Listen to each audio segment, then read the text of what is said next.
పవన్ కళ్యాణ్ గారిని assembly gate కూడా తాకనీయం అని పెద్ద పెద్ద డైలాగులు చెప్పారు. 21 సీట్లలో పోటీ చేసి 21 సీట్ని గెలిపించిన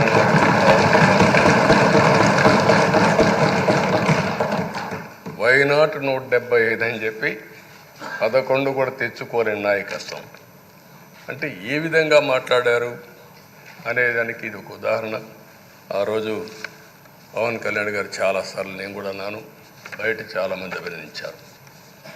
ఎక్కడ తగ్గాలో తగ్గడం, ఎక్కడ గెలవాలనో గెలవడం నేర్చిన వ్యక్తి పవన్ కళ్యాణ్ గారు.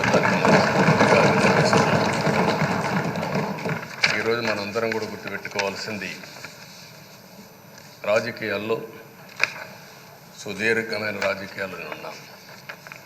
మొత్తం కలిసి 16వ సభ. మీ అందరికంటే సీనియర్ మోస్ట్ నేను.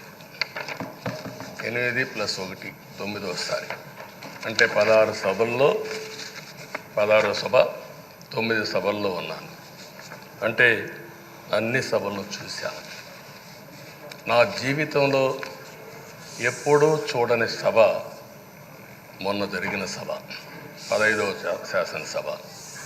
కానీ ఇప్పుడు నేను కోరుకునేది మీ దగ్గర నుంచి, అది ఒక చెడు సభ కింద, ఒక కౌరవ సభ కింద మనం భావించాం.